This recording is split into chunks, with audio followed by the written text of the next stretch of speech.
سبحان اللہ. تقسیم دیکھیں اللہ تعالیٰ کی،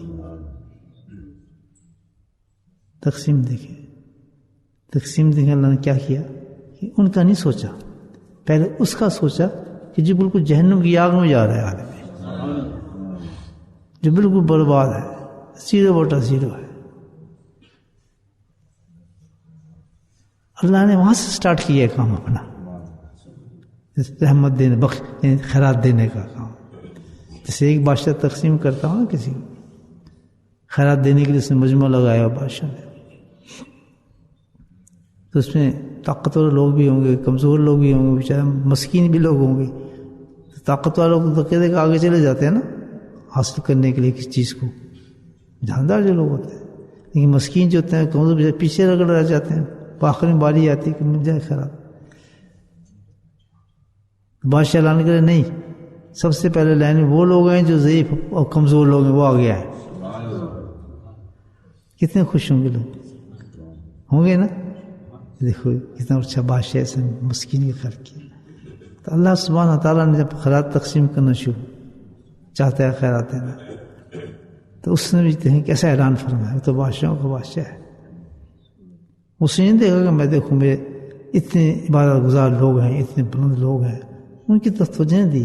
ان لوگوں کو دیکھا جو بالکل فارغ ہیں بیچارے، نہ کوئی عمل، نہ لینا نہ دینا، نہ گناہ، مایوسی میں ڈوبے انسان. کیونکہ گناہ ایک ایسی عجیب چیز ہے، پشت پناہی اس کی، پشت پناہی مطلب اس کو پیچھے دھکا دینے والا شیطان ہوتا ہے نا. گناہ گار کو دھکا دینے والا، یعنی اس کو ترغیب دینے والا، انسپائر کرنے والا اس کون ہوتا ہے پیچھے؟ شیطان. کر لے کر لے کر لے، وہ چلاتا ہے اس کو. فکر کی کیا بات ہے. جب انسان گناہ کرنے لگتا ہے، ایک دفعہ گناہ کیا تو پھر اگلے گناہ کی طرف اس کو حوصلہ بڑھاتا ہے اس کا. اس ترتیب سے گناہ کراتے ہیں انسان سے، پھر آگے اور اس کو حوصلہ دیتے ہیں، حتیٰ کہ گناہ کرتے کرتے وہ ایسا ہو جاتا ہے کہ کہتا ہے یار چھوڑو، اب تو اتنے گناہ کر لیے میں نے، اب کیا میری بخشش ہوگی، اب تو کرو خوب جو گناہ کر لے. یعنی جسم پہ کبھی کسی جگہ کھجلی ہو نا، کھجلی، تو پہلے آپ اس کو تھوڑا ہاتھ لگائیں گے کھجلی ہوگی، وہ پھر اور بڑھے گی. اب حالانکہ آپ کو پتہ ہے کہ نقصان دے گی کھجلی مجھے، اب پھر اس کو تھوڑا سا رگڑیں گے، پھر اور مزہ آئے گا. حتیٰ کہ پھر یہ آتا ہے شروع کر دیتا ہے صبح سے کھجانا شروع کرتا ہے، اور حالانکہ اس کے کھجاتے ہوئے اس کے جسم سے خون بھی نکلنا شروع ہو جاتا ہے، لیکن پھر بھی کھجائے گا. کہتا ہے یار پورے کروں اس کو. گناہ کو اس ترغیب دیتا ہے شیطان. پہلے انسان کی یہ حالت نہیں ہوتی، پھر اس حالت پہ پہنچتا ہے چلو یار کرتے رہو، کیا فرق پڑتا ہے، بولے عام کرو گناہ. تو اللہ سبحانہ تعالیٰ نے ان لوگوں سے کام سٹارٹ کیا ہے رمضان کا. ایسے لوگوں سے سٹارٹ کیا ہے کام. ظاہر اس میں ہم بھی ہیں، ہم بھی آپ نہ ہو میں تو موجود ہوئی ان انسانوں میں. تو اللہ تعالیٰ نے ہم جیسے انسانوں کا جو ہے نا بڑا خیال کیا ہے. یہ تو جو ہے نا یہ تو نکل ہی جائیں گے، اپنی نمازیں ہیں، ان کے پاس اعمال ہیں، بڑے بڑے معاملے کیے ہیں انہوں نے، حج کیے ہیں، بہت کچھ ہے ان کے پاس. تو اس کو کون پوچھے گا؟ اور یہ تو مایوس بھی ہو چکا ہے. یہ تو مجھے کہتے ہیں اور کھجا لو، چلو نکل رہا ہے خون تو کھجانے دو. مثال سمجھ آئی آپ کو نا؟ یہ گناہ گار کرنے کی مثال ہے. گناہ گار اس پوزیشن پہ ہوتا ہے، چلو یار چھوڑو کر لیتے ہیں، کر ہی لیتے ہیں. جیسے نہیں آپ نے سنا حدیث میں قصہ کہ ایک آدمی نے ایک قتل کیا، 2 کیا، پھر 3 کرایا. شیطان نے قتل کو اچھی چیز ہے، آپ کسی کو مار رہے ہیں، کسی کو گردن اڑا رہے ہیں، کسی کو چھری مار رہے ہیں، یہ کوئی اچھی چیز ہے. لیکن اندازہ لگائیں ایک کرانے کے بعد ترکیب دوسری، اس میں چسکا دے دیتا ہے شیطان کہ کر لیا، اس کو بریو کر دیتا ہے. بڑے بڑے آپ کو انسانوں کے ہزاروں لوگوں کو قتل کیا ہوتا ہے، پھر رہے ہوتے ہیں آرام سے، اپنی تعریفیں کرانا چاہتے ہیں میں بہت بہادر ہوں. اتنا غلبہ ہو جاتا ہے انسان پہ. آپ بتائیں کہ کیا ہوگا، انسان کیا بن جاتا ہے. اسے ایک قتل کیا، 2 کیا، کرتے کرتے 99 پہ پہنچ گیا جوان. 99 پہنچ گئے، اس کے 99 تو ہو گئے میرے پورے. اس کا خیال ہے کچھ یاد کر ہی لوں تھوڑا سا بہت، اور چل پڑو. آگے بیٹھتا راہب، وہ خوش قسم کا مولوی تھا، کوئی اللہ والا نہیں تھا نا. تو اسے مسئلہ بتانا کہ کیا مسئلہ؟ کہتا جی قتل ہو گئے. کہتے قتل ہو گئے, کوئی بات نہیں.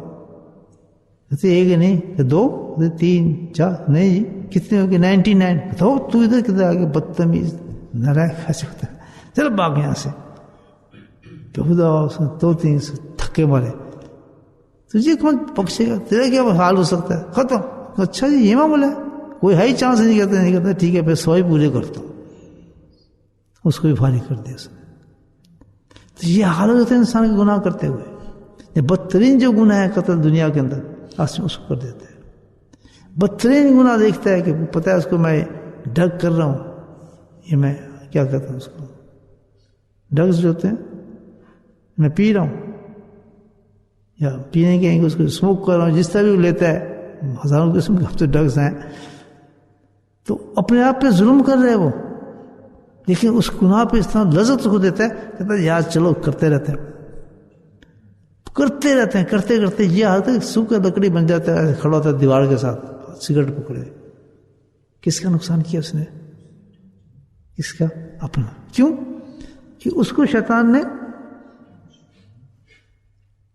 محروم کر دیا تھا اللہ کی طرف جانے سے, مایوس کر دیا تھا کہ اس کا تو اتنے بڑے گناہگار کا کوئی وہاں حساب نہیں ہے.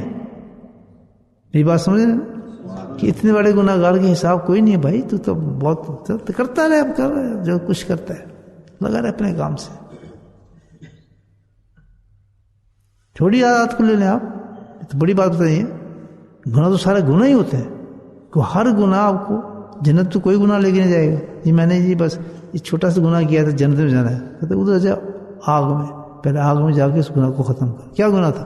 بس یہ ایسی ایک دفعہ ہلکا سا جھوٹ بول دیا تھا, اتنا کام تھا, یہ چھوٹی سی غلطی ہو گئی تھی. کہتے چھوٹا موٹا نہیں ہے, اللہ کی نفرمانی میں ہر گناہ گناہ ہی جو دھلے گا, یہ دوزخ میں دھلے گا. چل بھاگ دوزخ میں پھینک دو اس کو. گناہ ہے. گناہ کو چھوٹا کون سمجھتا ہے؟ جو یہ سمجھتا ہی ہے کہ بھائی کیا فرق پڑتا ہے. آیا رمضان کی تو ہم سمجھے ہی نہیں ہے. یہ تجلی شان ذاتی ہے, ایک پرسنل اللہ کی ایک تجلی اڑی ہے. کون سی شان کو ظاہر کرتی ہے رمضان؟ کس شان کی تجلی ہے کہ میں کسی کو بھی محروم نہیں چھوڑتا. یہ وہ تجلی اتری ہے اس رمضان کی شکل میں. اللہ یوم فی شان, اللہ کہتا ہے ہر میری ایک شان سے ایک شان, جو ہر اس میں صفات کی شان سے دنیا قائم ہے. یہ جو آپ صوفی حضرات ہیں پڑھتے ہیں, ہمارے نقشبندی سے اسباق ہیں نا اس کے, ہمارے آئیں آتے ہیں اس میں الحمدللہ. شیئن کو وہ ساری شیئن جو ذات ہیں اس کی ڈسکرپشن دی ہے اللہ والوں نے کہ کس شان تجلیت فعالیہ کیا ہے, شیئن ذاتیہ کیا ہے, تجلیت فلاں کیا ہے. یہ سب تجلیات بکھری ہوئی ہیں جس پہ مشائخ کرام بیٹھ کر مراقبات کرتے ہیں, ان تجلیات کو حاصل کرتے ہیں. ہے نا مراقبات ہمارے, یہ تو ہے الحمدللہ. کیا اللہ والوں کی شان ہے. آپ دیکھیں, ریسرچ سے دیکھیں آپ.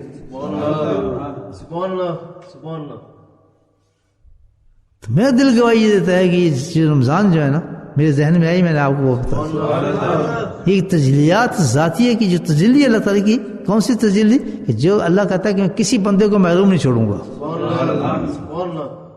وہ اللہ نے کون سی تجلی کس نام سے ظاہر کی ہے دنیا کے اندر؟ رمضان کے نام سے ظاہر کی.